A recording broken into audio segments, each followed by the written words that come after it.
എമ്പുരാനെ വിമർശിച്ചും Kerala സ്റ്റോറിയെ Kashmir ഫയൽസിനെയും പ്രകീർത്തിച്ചും RSS മുഖപത്രം organiser യഥാർത്ഥ സംഭവങ്ങളെ ധീരമായി അവതരിപ്പിച്ച ചിത്രങ്ങൾ എന്നാണ് കശ്മീർ ഫയൽസിനെക്കുറിച്ചും കേരള സ്റ്റോറിയെക്കുറിച്ചും ഓർഗനൈസർ ന്യായീകരിക്കുന്നത്. സ്വാദേശ് സന്തോഷ് ദില്ലിയിൽ നിന്ന് വിശദാംശങ്ങളുമായി. വിനിഷ, എമ്പുരാൻ സിനിമയ്ക്കെതിരെ നിരന്തരമായ വർഗീയ വിദ്വേഷ പ്രചാരണങ്ങൾ കടുപ്പിക്കുകയാണ് RSSന്റെ മുഖവാരികയായിട്ടുള്ള ഓർഗനൈസർ. കഴിഞ്ഞ ദിവസവും ഇതിനെതിരെ വലിയ പ്രചാരണങ്ങൾ നടത്തിയിരുന്നു. സംവിധായകൻ പൃഥ്വിരാജിനെതിരെയും അണിയറ പ്രവർത്തകർക്കെതിരെയും വിദ്വേഷ പരാമർശങ്ങൾ നടത്തിയത് വലിയ വിമർശനങ്ങൾക്ക് കാരണമായ പശ്ചാത്തലത്തിലാണ് തുടർച്ചയായ 4ാം തവണയും ഓർഗനൈസർ എമ്പുരാനെതിരെ രംഗത്ത് വന്നിട്ടുള്ളത്. ഇന്ന് പുതിയ വാദവുമായാണ് എമ്പുരാൻ രംഗത്തെത്തിയിട്ടുള്ളത്. ഈ സിനിമ എന്ന് പറയുന്നത് ഭീകരവാദത്തെ പ്രോത്സാഹിപ്പിക്കുകയും അനുകൂലിക്കുകയും ചെയ്യുന്നു. മാത്രമല്ല, ഇതിലെ പ്രധാന കഥാപാത്രങ്ങളൊക്കെ തന്നെയും ഭീകരരുമായി ബന്ധമുള്ളതാണ് എന്ന് സ്ഥാപിച്ചെടുക്കാനുള്ള നീക്കമാണ് ഓർഗനൈസർ ഇന്നത്തെ ലേഖനത്തിലൂടെ നടത്തിയിട്ടുള്ളത്.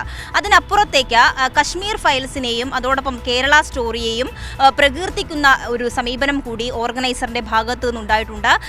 യഥാർത്ഥ സംഭവങ്ങളെ ധീരമായി അവതരിപ്പിക്കുന്ന സിനിമയാണ് ഇവ രണ്ടും എന്ന പരാമർശമാണ് ലേഖനത്തിലൂടെ ഓർഗനൈസർ നടത്തിയിട്ടുള്ളത്.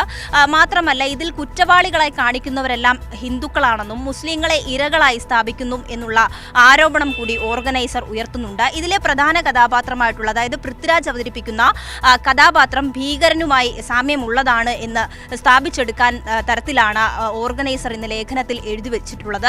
എന്തായാലും ഇതിനെതിരെ വലിയ പരാമർശങ്ങളും വലിയ വിവാദങ്ങളും ഉണ്ടായ സിനിമ എന്ന നിലയിൽ ഓർഗനൈസർ നിരന്തരമായി ഇതിനെ ആക്രമിക്കുകയാണ്.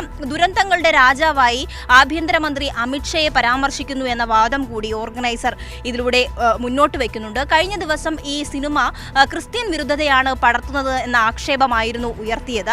മാത്രമല്ല, എന്തുകൊണ്ടാണ് ക്രിസ്ത്യാനികളൊക്കെ ഈ സിനിമയ്ക്കെതിരെ രംഗത്ത് വരാത്തത് എന്ന് ഓർമ്മിപ്പിക്കുകയും ചെയ്യുന്നു. മാത്രമല്ല, മതസ്പർദ്ധ ഉളവാക്കുന്ന തരത്തിലുള്ള പല വാചകങ്ങളും ലേഖനത്തിൽ ഉൾപ്പെടുത്തിയിട്ടുണ്ടെന്നുള്ളതും ശ്രദ്ധേയമാണ്. ദേശീയ അന്വേഷണ ഏജൻസികളുടെ പങ്ക്, അതായത് ഈ സിനിമയിൽ ദേശീയ അന്വേഷണ ഏജൻസികളെയൊക്കെ തന്നെയും അപകീർത്തിപ്പെടുത്തുന്ന തരത്തിലാണ് ചിത്രീകരിച്ചിട്ടുള്ളത്.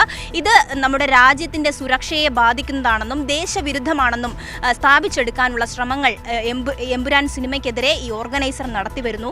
എന്തായാലും വലിയ വിമർശനങ്ങൾക്കൊക്കെയും കാരണമായിട്ടുള്ള ഈ സിനിമയ്ക്കെതിരെ വിദ്വേഷ പ്രചരണങ്ങൾ കടുപ്പിക്കുക തന്നെയാണ്. ഗുജറാത്ത് കലാപം ഉൾപ്പെടെയുള്ള ചരിത്ര സംഭവങ്ങൾ ഈ സിനിമയിൽ നിന്നും നീക്കം ചെയ്തതിന് പിന്നാലെയും ഈ സിനിമയിലെ അണിയറ പ്രവർത്തകർക്കെതിരെയും പ്രത്യേകിച്ചും പൃഥ്വിരാജിനെതിരെ ഏകപക്ഷീയമായൊരു ആക്രമണം തൊടുത്തുവിടുകയാണ് ഓർഗനൈസർ ലേഖനത്തിലൂടെ ചെയ്തിട്ടുള്ളത്. വിനിഷ.